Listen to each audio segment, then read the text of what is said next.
ಗಗನಯಾನಿ ಶುಭಾಂಶು ಶುಕ್ಲಾಗೆ ಅದ್ದೂರಿ ಸ್ವಾಗತ. ತವರಿನಲ್ಲಿ ಸಿಕ್ಕ ಸ್ವಾಗತಕ್ಕೆ ಗಗನಯಾನಿ ಪುಳಕ್ಕ. ನಮ್ಮ ದೇಶದ ನ್ಯಾಷನಲ್ ಹೀರೋ ಯಾರು ಎಂಬ ಪ್ರಶ್ನೆ ನಿಮ್ಮನ್ನು ಯಾರಾದರೂ ಕೇಳಿದ್ರೆ ನೀವು ಏನು ಹೇಳ್ತೀರಾ? ನಿಮ್ಮ ನೆಚ್ಚಿನ ಸಿನಿಮಾ ಹೀರೋಗಳ ಹೆಸರನ್ನ ಹೇಳ್ತೀರಾ ತಾನೆ? ಆದರೆ ಈಗ ನಮ್ಮ ದೇಶಕ್ಕೆ ನಿಜವಾದ ಹೀರೋ ಸಿಕ್ಕಿರೋದ್ರಿಂದ ನೀವು ರೀಲ್ ಹೀರೋ ಹೆಸರುಗಳನ್ನ ಹೇಳುವುದು ಬೇಕಿಲ್ಲ. ಬದಲಾಗಿ ನಮ್ಮ ದೇಶದ ನಿಜವಾದ ನ್ಯಾಷನಲ್ ಹೀರೋ ಆಗಿ ಹೊರಹೊಮ್ಮುತ್ತಿರುವಂತಹ ಶುಭಾಂಶು ಶುಕ್ಲಾ ಅವರ ಎನ್ನುವಂತಹ ಒಂದು ಗಗನಯಾನಿಯ ಹೆಸರು ಹೇಳಿದ್ರೆ ಸಾಕು. ಹೌದು, ಇಂದು ಇಡೀ ಜಗತ್ತಿನಲ್ಲೇ ಬಾಹ್ಯಾಕಾಶ ಯಾನಿಯಾಗಿ ಭಾರತದ ಹೆಸರನ್ನ ಆಕಾಶದೆತ್ತರಕ್ಕೆ ಏರಿಸಿರುವ ಗಗನಯಾನಿ ಶುಭಾಂಶು ಶುಕ್ಲಾ ಅವರು ನಿಜವಾದ ನ್ಯಾಷನಲ್ ಹೀರೋ ಆಗಿ ಹೊರಹೊಮ್ಮಿದ್ದಾರೆ.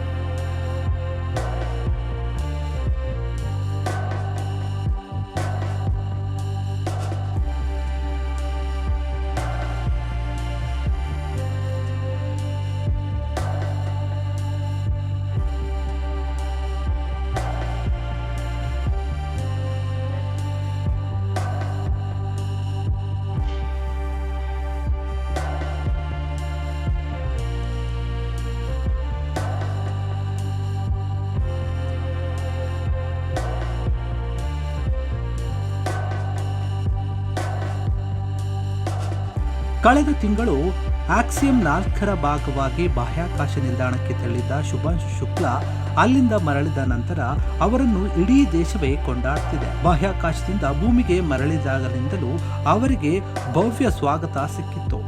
ಅಲ್ಲಿಂದ ಭಾರತಕ್ಕೆ ಮರಳಿದಾಗಲೂ ಶುಕ್ಲಾ ಅವರಿಗೆ ಇನ್ನಿಲ್ಲದ ಅಭೂತಪೂರ್ವ ಸ್ವಾಗತ ಸಿಕ್ಕಿತ್ತು. ಅಂತಾರಾಷ್ಟ್ರೀಯ ಬಾಹ್ಯಾಕಾಶ ನಿಲ್ದಾಣದಿಂದ ಮರಳಿದ ಶುಕ್ಲಾ ಅವರು ಆಗಸ್ಟ್ 17ರಂದು ಬೆಳಿಗ್ಗೆ ಭಾರತಕ್ಕೆ ಮರಳಿದಾಗ ವಿಮಾನ ನಿಲ್ದಾಣದಲ್ಲಿ ತ್ರಿವರ್ಣ ಧ್ವಜ ಹಿಡಿದಂತಹ ಸಾವಿರ ಸಂಖ್ಯೆಯ ಜನರು ಅವರಿಗೆ ಭವ್ಯ ಸ್ವಾಗತವನ್ನು ನೀಡಿದರು.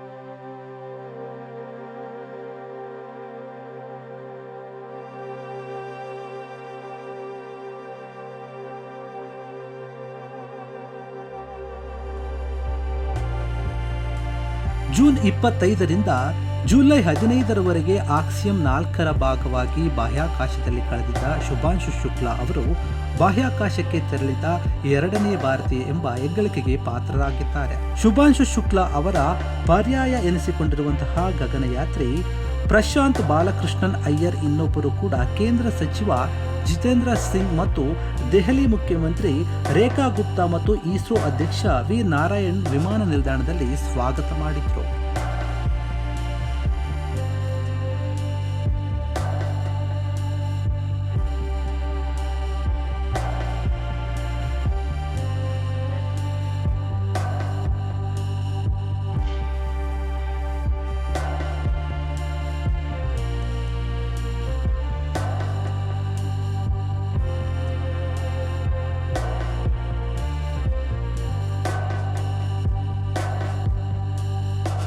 ಶುಭಾಂಶು ಶುಕ್ಲಾ ಬಾಹ್ಯಾಕಾಶ ತರಬೇತಿಗೆಂದು ದೇಶ ಬಿಟ್ಟು ಹೋಗಿ ಆಗಲೇ 1 ವರ್ಷಕ್ಕೂ ಹೆಚ್ಚು ಸಮಯವೇ ಆಗಿ ಹೋಗಿತ್ತು.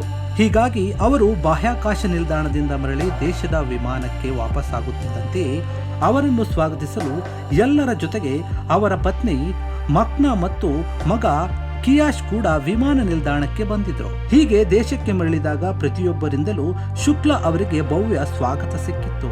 ಈಗ ಅದಕ್ಕಿಂತಲೂ ಅದ್ದೂರಿಯಾದ ಸ್ವಾಗತ ಅವರು ತಮ್ಮ ಹುಟ್ಟೂರಿಗೆ ತೆರಳಿದಾಗ ಸಿಕ್ಕಿದೆ.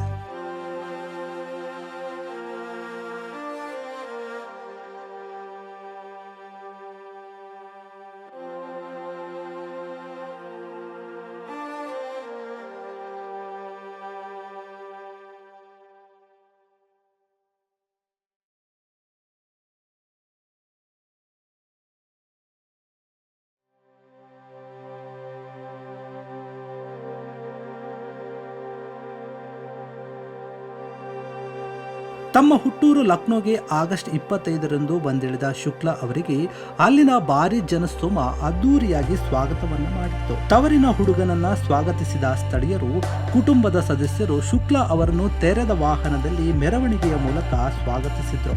ಶುಕ್ಲಾ ಅವರು ವಿದ್ಯಾಭ್ಯಾಸ ಮಾಡಿದ ದಿ ಸಿಟಿ ಮಾಂಟೆಸರಿ ಶಾಲೆಯವರು ತಮ್ಮ ವಿದ್ಯಾರ್ಥಿ ಸಾಧನೆಯನ್ನ ಗೌರವಿಸಲು ಗ್ರ್ಯಾಂಡ್ ವಿಕ್ಟರಿ ಪರೇಡ್ ಅನ್ನ ಆಯೋಜಿಸಿದ್ರು. ಸಾವಿರಾರು ಜನ ಪಾಲ್ಗೊಂಡಿದ್ದ ಈ ಪರೇಡ್ನಲ್ಲಿ ಸಿಎಂಎಸ್ನ ಸಾವಿರಾರು ವಿದ್ಯಾರ್ಥಿಗಳು ಸಹ ಪಾಲ್ಗೊಂಡಿದ್ದು ವಿಶೇಷ ಆಗಿತ್ತು. ಹೀಗೆ ಇಡೀ ದೇಶವೇ ಹಾಡಿ ಹೊಗಳುತ್ತಿರುವಂತಹ ಶುಭಾಂಶು ಶುಕ್ಲಾ ಎನ್ನುವಂತಹ ಈ 39 ವರ್ಷದ ಗಗನಯಾನಿ ಹುಟ್ಟಿದ್ದು ಉತ್ತರ ಪ್ರದೇಶ ರಾಜ್ಯದ ಲಕ್ನೋ ನಗರದಲ್ಲಿ 1985ರ ಅಕ್ಟೋಬರ್ 10ರಂದು ಜನಿಸಿದ್ರು ಶುಭಾಂಶು ಶುಕ್ಲಾ. ಬಾಹ್ಯಾಕಾಶ ನಿಲ್ದಾಣಕ್ಕೆ ತೆರಳುವ ಮುನ್ನ ಶುಕ್ಲಾ ಅವರು ವಾಯುಪಡೆಯ ವಿಂಗ್ ಕಮಾಂಡರ್ ಆಗಿದ್ರು. ಶುಕ್ಲಾ ಅವರು ಹೀಗೆ ವಾಯುಪಡೆಯನ್ನು ಸೇರಲು ಸಹ ಒಂದು ಕಾರಣವಿತ್ತು.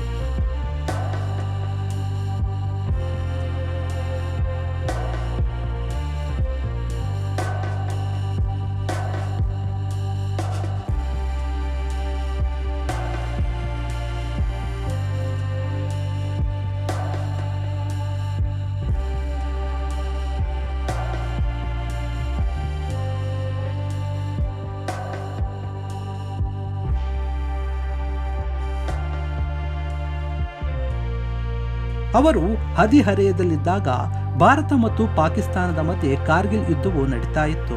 ಈ ಯುದ್ಧದಲ್ಲಿ ಭಾರತೀಯ ವಾಯುಪಡೆ ಸಾಧಿಸಿದ ಸಾಧನೆ ಅವರನ್ನು ಸೇನೆಗೆ ಸೇರಲು ಪ್ರೇರೇಪಿಸಿತು. ಅವರು ಭಾರತೀಯ ಭೂಸೇನೆ, ನೌಕಾಪಡೆ ಮತ್ತು ವಾಯುಪಡೆಯ ಭವಿಷ್ಯದ ಅಧಿಕಾರಿಗಳಿಗೆ ತರಬೇತಿ ನೀಡುವ ಮಿಲಿಟರಿ ಅಕಾಡೆಮಿಯಾದ ರಾಷ್ಟ್ರೀಯ ರಕ್ಷಣಾ ಅಕಾಡೆಮಿಯಿಂದ ಪದವಿ ಪಡೆದಿದ್ದರು. ಶುಕ್ಲಾ ಅವರನ್ನು ಜೂನ್ 2006ರಲ್ಲಿ ಭಾರತೀಯ ವಾಯುಪಡೆಯ ಯುದ್ಧ ವಿಮಾನಗಳಿಗೆ ಅವರನ್ನು ನಿಯೋಜಿಸಲಾಗಿತ್ತು. ಭಾರತದ ಯುದ್ಧ ವಿಮಾನಗಳಾದ ವಿಂಗ್ 21, ವಿಂಗ್ 29, ಸುಯೋಗ್ 30, ಡಾರ್ನಿಯರ್ ಹಾಕ್ನಂತಹ ಭಾರಿ ಯುದ್ಧ ವಿಮಾನಗಳನ್ನು ಹಾರಿಸಿದಂತಹ ಶುಕ್ಲಾ ಅವರಿಗೆ 2000 ಗಂಟೆಗಳ ಹಾರಾಟದ ಅನುಭವ ಕೂಡ ಇತ್ತು.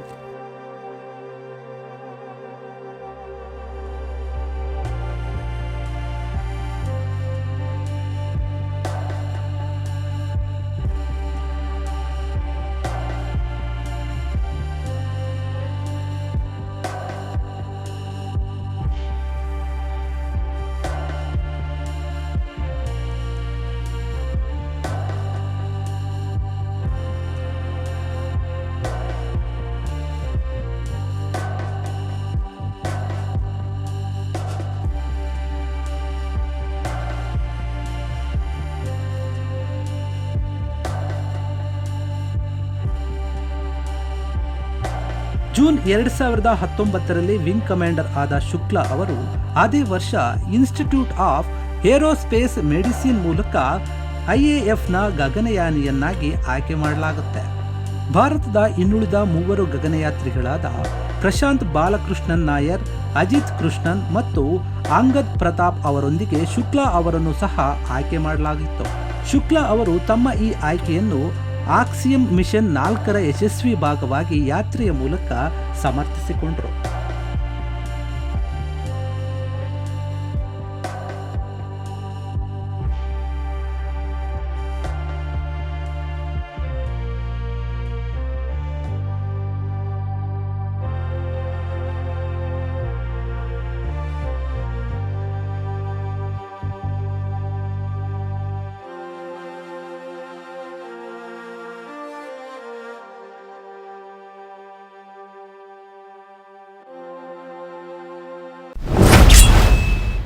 ರಾಕೇಶ್ ಶರ್ಮಾ ಸಾಧನೆಯನ್ನು ಹಿಂದಿಕ್ಕಿದ ಶುಭಾಂಶು ಶುಕ್ಲಾ.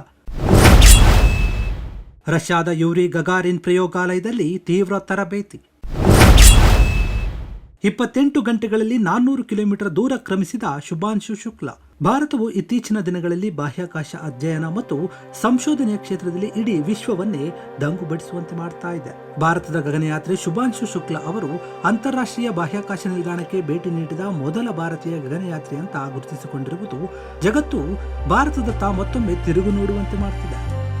ಆಕ್ಸಿಯಂ 4 ಬಾಹ್ಯಾಕಾಶ ಯೋಜನೆಯ ಭಾಗವಾಗಿ ಅಂತಾರಾಷ್ಟ್ರೀಯ ಬಾಹ್ಯಾಕಾಶ ನಿಲ್ದಾಣಕ್ಕೆ ಹೋಗಿ ಬಂದ 4 ಗಗನಯಾತ್ರಿಗಳ ಪೈಕಿ ಭಾರತದ ಶುಭಾಂಶು ಶುಕ್ಲಾ ಕೂಡ ಒಬ್ಬರಾಗಿದ್ದಾರೆ ಎನ್ನುವುದೇ ಭಾರತೀಯರನ್ನು ರೋಮಾಂಚನಗೊಳಿಸಿದೆ. ಹಿಂದೆ ಗಗನಯಾನದ ಸಾಹಸವನ್ನು ಮಾಡಿದ್ದ ಭಾರತದ ಏಕೈಕ ಗಗನಯಾನಿ ಎಂದರೆ ಅದು ರಾಕೇಶ್ ಶರ್ಮಾ.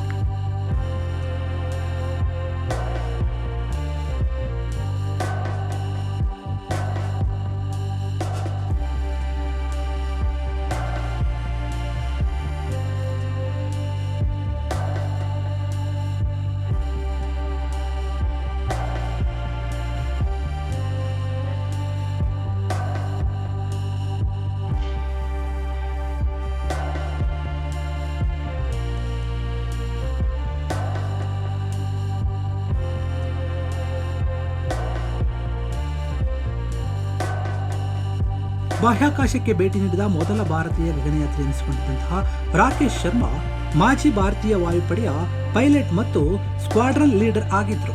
1984ರಲ್ಲಿ ಸೋಯೆಜ್ D11 ಬಾಹ್ಯಾಕಾಶ ನೌಕೆಯಲ್ಲಿ 7 ದಿನಗಳ ಕಾಲ ಬಾಹ್ಯಾಕಾಶದಲ್ಲಿ ಕಳೆದು ಅಲ್ಲಿಂದಲೇ ಭಾರತದ ಛಾಯಾಚಿತ್ರವನ್ನು ತೆಗೆದಿದ್ರು. ಅವರನ್ನು ಸೋವಿಯತ್ ಸರ್ಕಾರವು hero of the Soviet union ಅಂತ ಕೂಡ ಕರೆಸಿತ್ತು. ಭಾರತ ಸರ್ಕಾರವು ಅಶೋಕ ಚಕ್ರ ಪ್ರಶಸ್ತಿಯನ್ನು ನೀಡಿ ಗೌರವಿಸಿತ್ತು. ಇಂತಹ ಅದ್ಭುತ ಗಗನಯಾತ್ರಿ ರಾಕೇಶ್ ಶರ್ಮಾ ಶುಭಾಂಶು ಶುಕ್ಲಾ ಅವರಿಗೆ ಪ್ರೇರಣೆಯಾಗಿದ್ರು. ಬಾಹ್ಯಾಕಾಶಕ್ಕೆ ಹಾರುವ ಕನಸಿನಲ್ಲಿದ್ದರೂ ಬಾಲ್ಯದಿಂದ ಗಗನಯಾತ್ರಿ ರಾಕೇಶ್ ಶರ್ಮಾ ಅವರ ಬಾಹ್ಯಾಕಾಶದ ಕಥೆಗಳನ್ನ ಕೇಳುತ್ತಾ ನಾನು ಬೆಳೆದೆ ಅಂತ ಶುಕ್ಲಾ ಅವರು ಹೇಳಿರುವುದು ಅವರು ರಾಕೇಶ್ ಶರ್ಮಾ ಅವರಿಂದ ಎಷ್ಟು ಪ್ರೇರೇಪಿತರಾಗಿದ್ದಾರೆ, ಪ್ರಭಾವಿತರಾಗಿದ್ದಾರೆ ಅನ್ನೋದನ್ನ ತೋರಿಸುತ್ತೆ.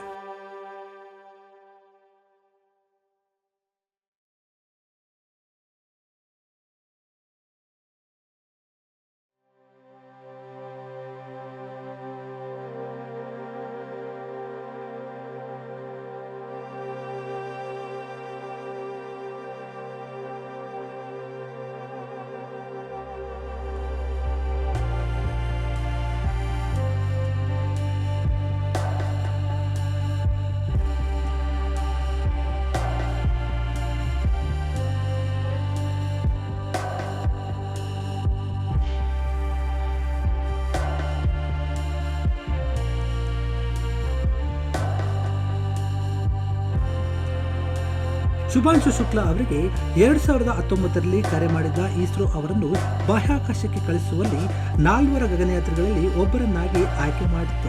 ಇಸ್ರೋದ ಮಹತ್ವಾಕಾಂಕ್ಷಿ ಯೋಜನೆಯಾದ ಮಾನವ ಸಹಿತ ಗಗನಯಾನದಲ್ಲಿ ಬಾಹ್ಯಾಕಾಶಕ್ಕೆ ತೆರಳುವ 4 ಗಗನಯಾತ್ರಿಗಳಲ್ಲಿ ಶುಭಾಂಶು ಶುಕ್ಲಾ ಒಬ್ಬರಾಗಿ ಆಯ್ಕೆಯಾಗಿದ್ರು.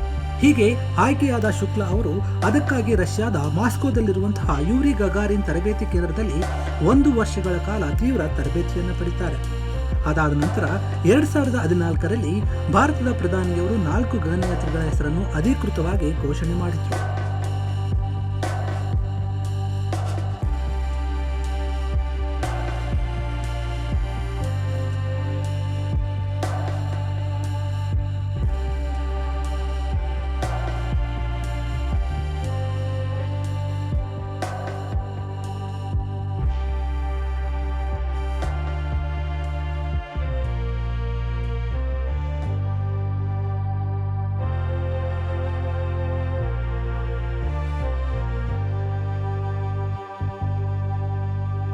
ಭೂಮಿಯಿಂದ 400 ಕಿಲೋಮೀಟರ್ ಎತ್ತರದಲ್ಲಿರುವ ಕೆಳ ಭೂಕಕ್ಷೆಗೆ ಗಗನಯಾನಿಗಳನ್ನ ಕರೆದೊಯ್ದು ಸುರಕ್ಷಿತವಾಗಿ ಭೂಮಿಗೆ ಮರಳಿ ಕರೆತರುವುದು ಗಗನಯಾನ ಯೋಜನೆಯ ಉದ್ದೇಶವಾಗಿದೆ. 2027ರ ಮೊದಲ ತ್ರೈಮಾಸದಲ್ಲಿ ಈ ಯೋಜನೆಯನ್ನ ಕಾರ್ಯಗತಗೊಳಿಸಲು ಇಸ್ರೋ ಉದ್ದೇಶಿಸಿದೆ.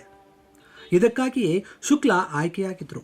ಆದರೆ ಅದಕ್ಕೂ ಮುನ್ನವೇ ಆಕ್ಸಿಯಂ 4ರ ಯೋಜನೆಯ ಭಾಗವಾಗುವ ಅವಕಾಶ ಶುಕ್ಲಾ ಅವರಿಗೆ ಒಲಿದು ಬಂದಿತು. ಆಕ್ಸಿಯಂ 4 ಎಂಥ ಅದ್ಭುತವಾದ ಬಾಹ್ಯಾಕಾಶ ಯೋಜನೆಯಾಗಿತ್ತೆಂದರೆ ಇದು ಭೂಮಿಯಿಂದ 400 ಕಿಲೋಮೀಟರ್ ದೂರವಿರುವ ISS ಅಂದರೆ ಬಾಹ್ಯಾಕಾಶ ನಿಲ್ದಾಣಕ್ಕೆ ಭೇಟಿ ನೀಡುವುದಾಗಿತ್ತು. ಇದಕ್ಕಾಗಿ 4 ಗಗನಯಾತ್ರಿಗಳು 28.5 ಗಂಟೆಗಳ ಕಾಲ ಪ್ರಯಾಣ ಮಾಡಬೇಕಿತ್ತು. 14 ದಿನಗಳ ಕಾಲ ಬಾಹ್ಯಾಕಾಶ ನಿಲ್ದಾಣದಲ್ಲಿದ್ದ ಈ 4 ಜನರ ತಂಡವು ಅಧ್ಯಯನವನ್ನು ನಡೆಸಿತ್ತು. ಹೀಗೆ 60 ಅಧ್ಯಯನಗಳನ್ನು ಈ 4 ತಂಡ ನಡೆಸಿತ್ತು. ಅಲ್ಲಿ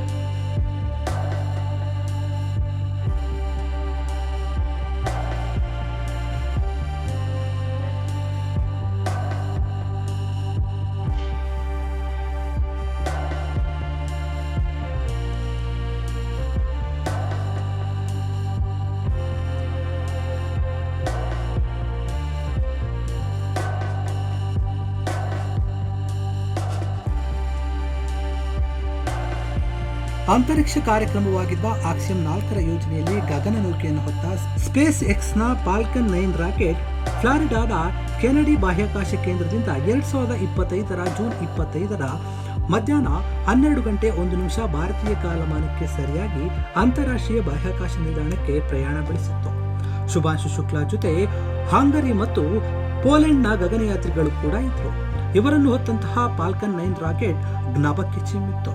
1984ರಲ್ಲಿ ಭಾರತದ ರಾಕೇಶ್ ಶರ್ಮಾ ರಷ್ಯಾದ ಗಗನನೌಕೆಯಲ್ಲಿ ಗಗನಯಾನ ಕೈಗೊಂಡ ಬಳಿಕ ಬರೋಬ್ಬರಿ 41 ವರ್ಷಗಳ ಬಳಿಕ ಮತ್ತೊಬ್ಬ ಭಾರತೀಯ ಶುಭಾಂಶು ಶುಕ್ಲಾ ಆ ರೀತಿಯ ಒಂದು ಅಂತರಿಕ್ಷ ಯಾನವನ್ನ ಕೈಗೊಂಡು ಯಶಸ್ವಿಯಾಗಿದ್ದಾರೆ.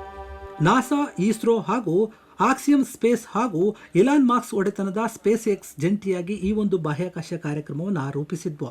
ಈ ಬಾಹ್ಯಾಕಾಶ ಕಾರ್ಯಕ್ರಮವು ಹಲವು ವಿವಿಧ ಕಾರಣಗಳಿಂದಾಗಿ ಒಟ್ಟು 6 ಬಾರಿ ಮುಂದೂಡಲ್ಪಟ್ಟಿತ್ತು. ಆದರೆ ಕಡೆಗೆ 2025 ಜೂನ್ 25ರಂದು ಕಮಾಂಡರ್ ಪೆಗ್ಗಿ ವಿಡ್ಸನ್ ನೇತೃತ್ವದಲ್ಲಿ ಶುಕ್ಲಾ ಹಂಗರಿಯ ಟೆಬೋರೋ ಕಾಪು, ಪೋಲೆಂಡ್ನ ಸ್ಲೋವೇಗ್ ಬಾಹ್ಯಾಕಾಶ ನಿಲ್ದಾಣಕ್ಕೆ ತೆರಳಿ ಇತಿಹಾಸವನ್ನು ನಿರ್ಮಿಸಿದರು.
ಗಂಟೆಗೆ 28,000 ಕಿಲೋಮೀಟರ್ ವೇಗದಲ್ಲಿ ಭೂಮಿಯನ್ನು ಸುತ್ತುತ್ತಿರುವ ಐಎಸ್ಎಸ್ನಲ್ಲಿ ಶುಭಾಂಶು ಶುಕ್ಲಾ ಮತ್ತು ಅವರ ತಂಡ ಹಲವು ಪ್ರಯೋಗಗಳನ್ನು ನಡೆಸಿತ್ತು. ಐಎಸ್ಎಸ್ ಅಂದರೆ ಬಾಹ್ಯಾಕಾಶ ನಿಲ್ದಾಣಕ್ಕೆ 28 ಗಂಟೆಗಳ ಕಾಲ ಹಾರಾಟವನ್ನು ನಡೆಸಿ ತಲುಪಿದ್ದಂತಹ ತಂಡ ಅಂತ. ಉತ್ತರ ಅಟ್ಲಾಂಟಿಕ್ ಮಹಾಸಾಗರದ ಮೇಲೆ ಹಾರಾಡುತ್ತಿದ್ದ ಐಎಸ್ಎಸ್ಗೆ ಯಶಸ್ವಿಯಾಗಿ ಡಾಕಿಂಗ್ ನಡೆಸಿತ್ತು. ಡಾಕಿಂಗ್ ಎಂದರೆ 28,000 ಕಿಲೋಮೀಟರ್ ವೇಗದಲ್ಲಿ ತಿರುಗುವ ಬಾಹ್ಯಾಕಾಶ ನಿಲ್ದಾಣದ ಜೊತೆಗೆ ಅದೇ ವೇಗ ಕಾಯ್ದುಕೊಂಡು ಆಂತರಿಕ ನೌಕೆಯನ್ನ ಹೂಡಿಕೊಳ್ಳುವುದು ಅಂತ ಅರ್ಥ. ಈ ಕಠಿಣ ಡಾಕಿಂಗ್ ಪ್ರತಿಕ್ರಿಯೆಯನ್ನ ನೀರು ಕುಡಿದಷ್ಟು ಸುಲಭವಾಗಿ ಮಾಡಿದ ನೌಕೆಯಲ್ಲಿದ್ದಂತಹ ಗಗನಯಾನಿಗಳು ಪರಿಭ್ರಮಣೆ ನಡೆಸುವ ಪ್ರಯೋಗಾಲಯವೆನಿಸಿಕೊಂಡ ಐಎಸ್ಎಸ್ ಅನ್ನ ಪ್ರವೇಶಿಸಿದರು. ಅವರನ್ನು ನಾಸಾದ ಎಕ್ಸ್ಪೆಡಿಷನ್ 73 ತಂಡದ ಸಿಬ್ಬಂದಿಗಳು ಸ್ವಾಗತಿಸಿದ್ರು.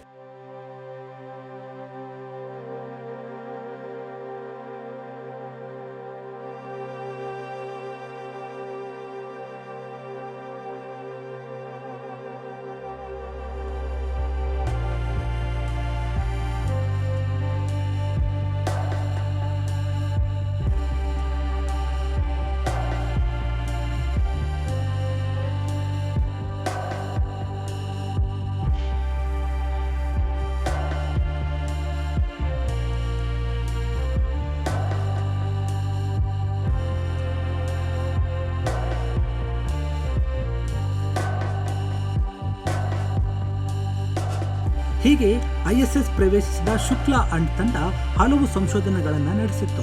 ಮೈಕ್ರೋ ಅಲೆಗಳು ಅಂದ್ರೆ ಸೂಕ್ಷ್ಮವಾದ ಪಾಚಿಯ ಸಂಶೋಧನೆಯತ್ತ ಗಮನ ಹರಿಸಿದ್ರು. ಈ ಸೂಕ್ಷ್ಮ ಪಾಚಿಗಳು ಆಹಾರ, ಆಮ್ಲಜನಕ ಅಷ್ಟೇ ಏಕೆ ಇಂಧನವನ್ನು ಸಹ ಉತ್ಪಾದಿಸುವಂತಹ ಸಾಮರ್ಥ್ಯವನ್ನ ಹೊಂದಿವೆ. ಇದು ಭವಿಷ್ಯದಲ್ಲಿ ಮಂಗಳ ಗ್ರಹ ಅಥವಾ ಚಂದ್ರನ ದೀರ್ಘ ಬಾಹ್ಯಾಕಾಶ ಯೋಜನೆಗೆ ನೆರವಾಗುತ್ತದೆ ಎನ್ನುವುದು ವಿಜ್ಞಾನಿಗಳು ಈ ಸಂಶೋಧನೆ ನಡೆಸಲು ಕಾರಣವಾಯಿತು. ಇಲ್ಲಿ ಶುಭಾಂಶು ಶುಕ್ಲಾ ಅವರು ಬಾಹ್ಯಾಕಾಶದಲ್ಲಿ ತಲೆದೋರುವ ಕ್ಷಿಪ್ರ ಸ್ನಾಯು ನಷ್ಟದ ಕುರಿತು ಅಧ್ಯಯನವನ್ನು ನಡೆಸಿದ್ರು. ಲೈಫ್ ಸೈನ್ಸಸ್ ಗ್ಲೋವ್ ಬಾಕ್ಸಸ್ ಎಂಬ ವ್ಯವಸ್ಥೆಯ ಮೂಲಕ ಶುಭಾಂಶು ಶುಕ್ಲಾ ಅವರು ಸ್ನಾಯುಗಳ ಜೀವಕೋಶಗಳ ಅಧ್ಯಯನವನ್ನು ನಡೆಸಿ ಸ್ನಾಯುಗಳು ದುರ್ಬಲವಾಗುವುದನ್ನು ಎದುರಿಸಲು ಸೂಕ್ಷ್ಮವಾದ ಸಂಭಾವ್ಯ ಕ್ರಮಗಳನ್ನು ಪರೀಕ್ಷಿಸಿದ್ರು. ಇಂತಹ ಹಲವು ಸಂಶೋಧನೆಗಳ ಜೊತೆಗೆ ಶುಕ್ಲಾ ಬಾಹ್ಯಾಕಾಶ ಕೃಷಿ ಕ್ಷೇತ್ರಕ್ಕೂ ಕೂಡ ಕೊಡುಗೆಯನ್ನು ನೀಡಿದ್ದಾರೆ. ಅವರು 6 ವಿವಿಧ ರೀತಿಯ ಸಸ್ಯಗಳ ಬೀಜಗಳನ್ನು ಬಾಹ್ಯಾಕಾಶಕ್ಕೆ ತೆಗೆದುಕೊಂಡು ಹೋಗಿದ್ರು. ಅಲ್ಲಿ ಅವುಗಳ ಬೆಳವಣಿಗೆ ರೀತಿಯನ್ನ ಅಧ್ಯಯನ ಮಾಡಿದ್ರು. ಮೊಳಕೆಗಳು ಮತ್ತು ಸೂಕ್ಷ್ಮ ಪಾಚಿಗಳಂತಹ ಪೋಷಕಾಂಶ ಭರಿತ ಸಣ್ಣ ಸಸ್ಯಗಳನ್ನು ಸಹ ಅವರು ಅಲ್ಲಿ ಬೆಳೆಸಿದ್ದಾರೆ. ಶುಕ್ಲಾ ಅನುಭವಕ್ಕಾಗಿ ಭಾರತ ಖರ್ಚು ಮಾಡಿದ್ದು 550 ಕೋಟಿ. ಆಮ್ಲಜನಕ ಸೋರಿಕೆಯ ಬಗ್ಗೆ ತಿಳಿಸಿ ಅನಾಹುತ ತಪ್ಪಿಸಿದ ಇಸ್ರೋ. ಬಾಹ್ಯಾಕಾಶ ನಿಲ್ದಾಣದಲ್ಲಿ ಗಗನಯಾನಿಗಳಿಗೆ ಹಲವು ಸವಾಲುಗಳು ಎದುರಾಗುತ್ತವೆ. ಕಕ್ಷೆಯಲ್ಲಿನ ಕ್ಲಿಷ್ಟಕರ ವಾತಾವರಣದಲ್ಲಿ ಗಗನಯಾತ್ರಿಗಳು ದೀರ್ಘಕಾಲದವರೆಗೆ ದೈಹಿಕ ಮತ್ತು ಮಾನಸಿಕವಾಗಿ ಹೇಗಿರಲಿದ್ದಾರೆ ಎನ್ನುವುದರ ಪ್ರಯೋಗವೂ ಕೂಡ ಇದರಲ್ಲಿ ನಡೆಸಲಾಗಿದೆ. ಹೀಗೆ ಹಲವು ಪ್ರಯೋಗಗಳಿಗೆ ಸಾಕ್ಷಿಯಾದ ಆಕ್ಸಿಯಂ 4 ಮರಳಿದಾಗ 280 ಕೆಜಿಯಷ್ಟು ವಸ್ತುಗಳನ್ನು ಹೊತ್ತು ತಂದಿತ್ತು. ನಾಸಾದ ಹಾರ್ಡ್ವೇರ್ ಮತ್ತು 60 ಪ್ರಯೋಗಗಳಿಗೆ ಸಂಬಂಧಿಸಿದ ವಸ್ತುಗಳನ್ನು ಸಹ ಇದರಲ್ಲಿ ಸೇರಿಸಲಾಗಿತ್ತು. ಅಲ್ಲಿನ ಕೊನೆಯ ದಿನಗಳಲ್ಲಿ ಕಾಕ್ಟೇಲ್ ಮತ್ತು ಉತ್ತಮ ಸ್ನೇಹಿತರ ಬಳಗವಿದೆ ಎಂದು ಕಮಾಂಡರ್ ಪೆಗ್ಗಿ ವಿಟ್ಸನ್ ಅವರು ಎಕ್ಸ್ನಲ್ಲಿ ಮಾಡಿದಂತಹ ಪೋಸ್ಟ್ ಅವರು ಅಲ್ಲಿನ ವಾತಾವರಣದಲ್ಲಿ ಕೊಂಚವೂ ಕೂಡ ಎದೆಗುಂದಿರಲಿಲ್ಲ ಅನ್ನೋದನ್ನು ತೋರಿಸಿಕೊಟ್ಟಿದೆ.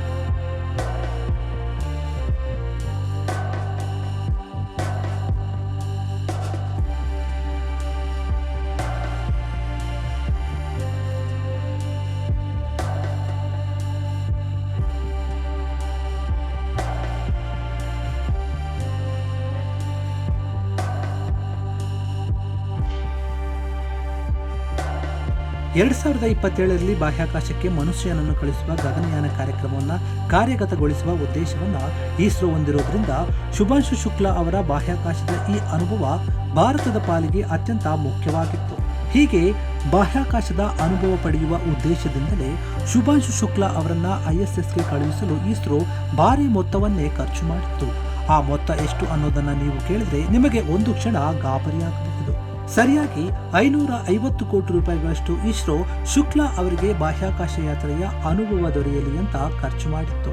ಹೀಗೆ ಬಾಹ್ಯಾಕಾಶ ನಿಲ್ದಾಣ ಹಾಗೂ ಬಾಹ್ಯಾಕಾಶ ಯಾನದ ಅಪಾರ ಅನುಭವ ಪಡೆದ ಶುಕ್ಲಾ 14 ದಿನಗಳ ನಂತರ ಬಾಹ್ಯಾಕಾಶ ನಿಲ್ದಾಣದಿಂದ ಸ್ವಯಂ ಚಾಲಿತ ನೌಕೆಯಲ್ಲಿ ಕುಳಿತು ವೇಗವನ್ನ ನಿಧಾನವಾಗಿ ತಗ್ಗಿಸಿ ಭೂಮಿಯ ವಾತಾವರಣ ಪ್ರವೇಶಿಸಿ ಕ್ಯಾಲಿಫೋರ್ನಿಯಾದ ಕಡಲ ತೀರದ ನೀರಿನಲ್ಲಿ ಬಂದಿಳಿದ್ರು. ಬಾಹ್ಯಾಕಾಶ ನಿಲ್ದಾಣದಿಂದ HAM ರೇಡಿಯೋ ಸಂಪರ್ಕದ ಮೂಲಕ ಬೆಂಗಳೂರಿನ UR ರಾವ್ ಉಪಗ್ರಹ ಕೇಂದ್ರದ ವಿಜ್ಞಾನಿಗಳೊಂದಿಗೆ ಶುಕ್ಲಾ ಅವರು ಮಾತನಾಡಿದ್ರು. ಆಗ ವಿವಿಧ ದೇಶಗಳ ಖಾದ್ಯಗಳು ಇಲ್ಲಿವೆ, ಎಲ್ಲರೂ ಹಂಚಿಕೊಂಡು ತಿನ್ನುತ್ತೇವೆ. ಮಾವಿನ ರಸ, ಕ್ಯಾರೆಟ್ ಹಲ್ವಾ, ಹೆಸರು ಬೇಳೆ ಹಲ್ವಾ ಮತ್ತು ಹಲವು ದೇಶಗಳ ತಿನಿಸುಗಳನ್ನ ಸವಿಯುತ್ತಿದ್ದೇವೆ ಎಂದಿದ್ರು ಶುಕ್ಲಾ ಅವರು. ಬಾಹ್ಯಾಕಾಶದಲ್ಲಿ ಶುಭಾಂಶು ಶುಕ್ಲಾ ಮಾಡಿದ ಸಾಧನೆ ಈ ಹಿಂದೆ ರಾಕೇಶ್ ಶರ್ಮಾ ಮಾಡಿದ ಸಾಧನೆಯನ್ನೇ ಹಿಂದಿಕ್ಕಿದೆ. ಬಾಹ್ಯಾಕಾಶದಲ್ಲಿ ಅತಿ ಹೆಚ್ಚು ಅವಧಿಯವರೆಗೆ ಕಾಲ ಕಳೆದಂತಹ ಭಾರತೀಯ ಎಂಬ ಹೆಗ್ಗಳಿಕೆಗೆ ಶುಕ್ಲಾ ಅವರು ಪಾತ್ರರಾಗಿದ್ದಾರೆ. ರಾಕೇಶ್ ಅವರು 7 ದಿನ 21 ಗಂಟೆ ಮತ್ತು 40 ನಿಮಿಷಗಳ ಕಾಲ ಬಾಹ್ಯಾಕಾಶದಲ್ಲಿ ಇದ್ದಾರೆ. ಶುಕ್ಲಾ 14 ದಿನಗಳ ಕಾಲ ಇದ್ದು ದಾಖಲೆ ನಿರ್ಮಿಸಿದ್ದಾರೆ.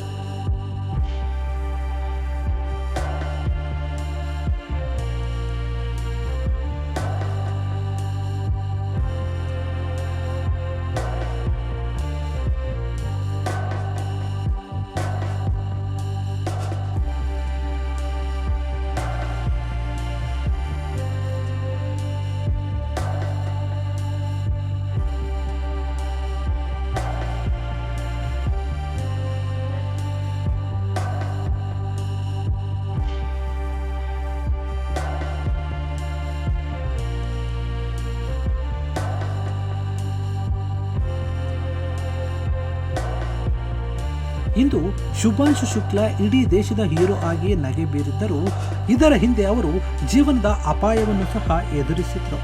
ಶುಕ್ಲಾ ಸೇರಿದಂತೆ ಆಕ್ಸಿಯಂ 4 ಯೋಜನೆಗೆ ಹೊರಟ ಎಲ್ಲರ ಜೀವನ ಕೂಡ ಭಾರಿ ಅಪಾಯದಲ್ಲಿತ್ತು ಅಂತ ಇಸ್ರೋ ಬಯಲು ಮಾಡಿದೆ. ಫಾಲ್ಕನ್ 9 ರಾಕೆಟ್ನಲ್ಲಿರುವಂತಹ ದ್ರವ್ಯ ಆಮ್ಲಜನಕ ಸೋರಿಕೆ ವಿಷಯವನ್ನ ಸ್ಪೇಸ್ ಎಕ್ಸ್ ಲಘುವಾಗಿ ತೆಗೆದುಕೊಂಡಿದ್ರು.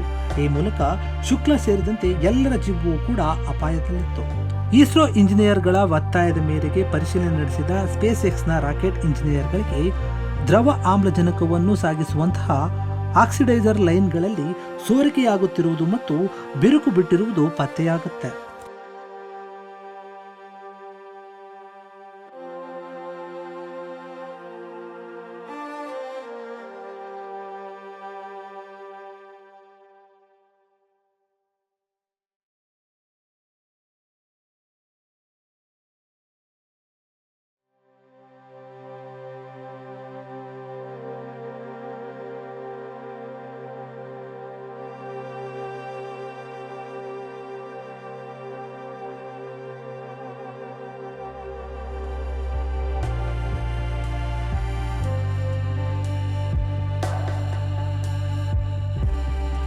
ಒಂದು ವೇಳೆ ಇದೇ ಬಿರುಕಿನೊಂದಿಗೆ ರಾಕೆಟ್ ಉಡಾವಣೆಯಾಗಿದ್ದರೆ ಅದು ಮೇಲಕ್ಕೇರುವಾಗಲೇ ದಾರಿ ತಪ್ಪಿ ದೊಡ್ಡ ದುರಂತವೇ ಸಂಭವಿಸ್ತಾ ಇತ್ತು. ಹೀಗೆ ಭಾರತೀಯ ವಿಜ್ಞಾನಿಗಳು ಬಿರುಕು ಬಿಟ್ಟಿದ್ದನ್ನ ಗುರುತಿಸಿದ್ದು ಸ್ಪೇಸ್ ಎಕ್ಸ್ಗೆ ಆಶ್ಚರ್ಯ ಆಗಿತ್ತು. ನಂತರ ಉಡಾವಣೆ ಮುಂದೂಡಿ ಎಲ್ಲವನ್ನೂ ಕೂಡ ಸರಿಪಡಿಸಲಾಗಿತ್ತು. ಹೀಗೆ ಶುಕ್ಲಾ ಸೇರಿದಂತೆ 4 ಗಗನಯಾತ್ರಿಗಳ ಜೀವವನ್ನ ಇಸ್ರೋ ವಿಜ್ಞಾನಿಗಳು ಉಳಿಸಿದ್ದು, ಭವಿಷ್ಯದಲ್ಲಿ ಭಾರತೀಯ ವಿಜ್ಞಾನಿಗಳು ಎಂತಹುದೇ ಗಗನ ಒಂದು ಮಿಷನ್ಗಳನ್ನ ಸಮರ್ಪಕವಾಗಿ ಮುನ್ನಡೆಸಬಲ್ಲರು ಎಂಬುದಕ್ಕೆ ಸಾಕ್ಷಿಯಾಗಿದೆ.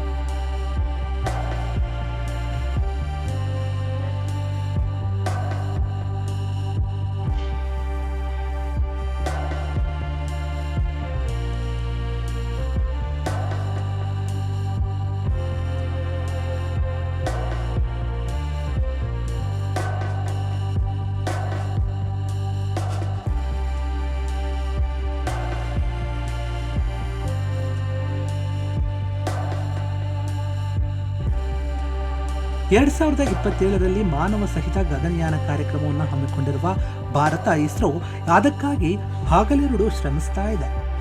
ಅದಕ್ಕೆ ಪ್ರಧಾನಿ ನರೇಂದ್ರ ಮೋದಿಯವರು ಸಹ ಶುಕ್ಲಾ ISSನಲ್ಲಿದ್ದಾಗ ಅವರೊಂದಿಗೆ ಮಾತನಾಡುವ ಮೂಲಕ ಸಾಥ್ ನೀಡಿದ್ರು. ಸುಮಾರು 18 ನಿಮಿಷಗಳ ಕಾಲ ಶುಕ್ಲಾ ಜೊತೆ ಪ್ರಧಾನಿ ನರೇಂದ್ರ ಮೋದಿಯವರು ಸಂವಾದ ನಡೆಸಿದ್ರು. ಕೊನೆಯಲ್ಲಿ ಭಾರತ್ ಮಾತಾ ಕಿ ಜೈ ಎಂಬ ಘೋಷಣೆಯ ವಿನಿಮಯದೊಂದಿಗೆ ಸಂಭಾಷಣೆಯನ್ನ ಮುಗಿಸುತ್ತಾರೆ. ಮೋದಿ ಈ ಸಮಯದಲ್ಲಿ ಶುಭಾಂಶು ಶುಕ್ಲಾ ಅವರಿಗೆ, ನೀವು ಈಗ ಭೂಮಿಯಿಂದ 400 ಕಿಲೋಮೀಟರ್ನಷ್ಟು ಅತ್ಯಂತ ಎತ್ತರದಲ್ಲಿದ್ದೀರಿ, ಆದರೆ ಇದೇ ಸಮಯದಲ್ಲಿ ನೀವು ಭಾರತೀಯರ ಹೃದಯಕ್ಕೆ ಹತ್ತಿರವಾಗಿದ್ದೀರಿ ಅಂತ ಹೇಳಿದ್ರು.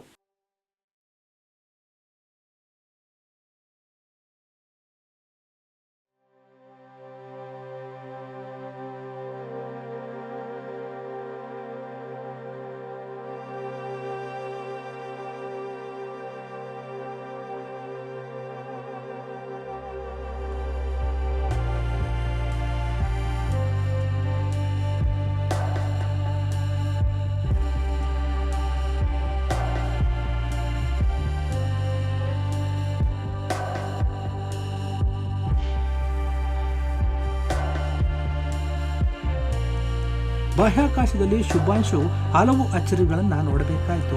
ಬಾಹ್ಯಾಕಾಶ ನಿಲ್ದಾಣವು ದಿನಕ್ಕೆ 16 ಬಾರಿ ಭೂಮಿಯನ್ನ ಸುತ್ತುತ್ತಿತ್ತು. ಅಲ್ಲಿ ದಿನಕ್ಕೆ 16 ಸೂರ್ಯೋದಯ ಮತ್ತು 16 ಸೂರ್ಯಾಸ್ತಗಳನ್ನ ಶುಕ್ಲಾ ವೀಕ್ಷಿಸಿದ್ರು.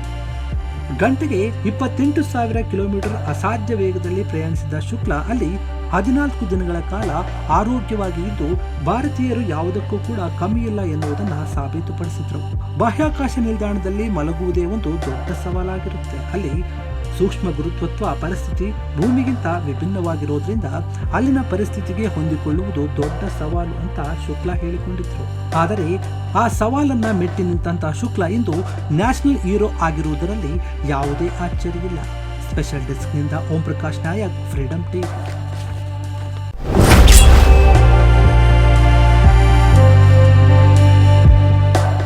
ಕ್ಷಣ ಕ್ಷಣದ ಸುದ್ದಿಗಳಿಗಾಗಿ ಫ್ರೀಡಂ ಟಿವಿ ಸಬ್ಸ್ಕ್ರೈಬ್ ಮಾಡಿ, ಲೈಕ್ ಮಾಡಿ ಹಾಗೂ ಫಾಲೋ ಮಾಡಿ.